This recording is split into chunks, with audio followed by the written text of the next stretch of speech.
Gabungan Subdit 4 Tindak Pidana Tertentu Tipiter, Ditreskrimsus Polda Sumatera Selatan, Sumsel, berhasil mengungkap illegal logging di kawasan hutan produksi dengan mengamankan 3 orang pelaku bersama 700 kayu log dan puluhan kubik kayu olahan dari berbagai jenis pohon.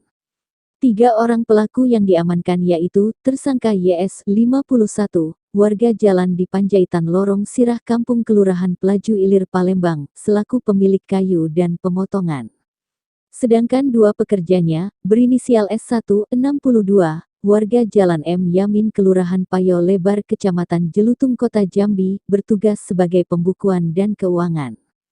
Dan tersangka S2, 48, warga Grand Residence Kelurahan 15 Ulu Kecamatan Jakabaring Palembang, bertugas sebagai pengurus sawmil kayu hasil bumi. Hari ini kita mengungkap kasus illegal logging, ada 3 tersangka yang kita amankan berinisial S, ada 1 lagi berinisial S kemudian 1 lagi YS. Tugas S1 dan S2 ini bertugas sebagai pengelola sawmil yang kita amankan ini, sedangkan YS ini selaku pemilik sawmil, ungkap Wadir Reskrimsus Polda Sumsel AKBP Putu Yuda, didampingi Kasubdit 4 Tipiter AKBP Tito Dani. Kamis 07.09. Dikatakan AKBP Putu. Ketiganya diamankan di lokasi sawmil di Desa Macang Sakti Kecamatan Sanga Desa Kabupaten Musi Banyuasin, Muba, pada Selasa, 05.09, sekitar pukul 1 WIB. Ujarnya. Di TKP, petugas mengamankan 700 batang kayu log dan puluhan kubik kayu olahan dari jenis kayu seperti sepa, mendarahan, duren, meranti, kemang dan lain-lainnya.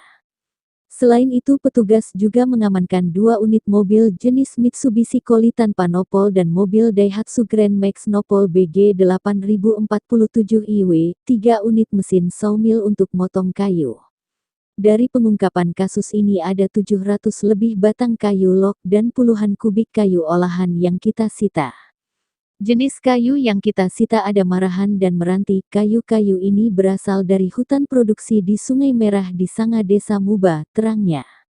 Dari hasil penyelidikan, jika aksi pembalakan liar yang terjadi di dalam kawasan hutan produksi selama 1 tahun, di mana kayu hasil pembalakan liar ini akan dijual ke Jakarta dan Palembang sesuai pesanan. Saat ini petugas masih melakukan pendalaman siapa pembeli kayu dan pemasok kayu tersebut, mengingat kayu berasal dari hutan produksi, ditambah lagi pengelolaan kayu ilegal tanpa izin, termasuk mengetahui luas lahan yang rusak akibat penebangan oleh para pelaku masih dalam penyelidikan petugas.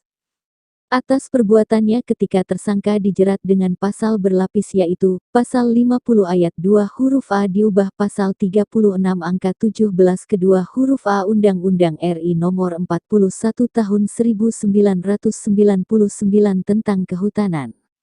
Dan pasal 37 ayat 1 huruf A dan B Undang-Undang RI Nomor 06 Tahun 2023 tentang penetapan peraturan pemerintah pengganti Undang-Undang Nomor 2 Tahun 2022 tentang Cipta Kerja menjadi undang-undang dan atau pasal 87 ayat 1 huruf A dan B Undang-Undang Nomor 18 Tahun 2013 tentang pencegahan dan pemberantasan perusakan hutan.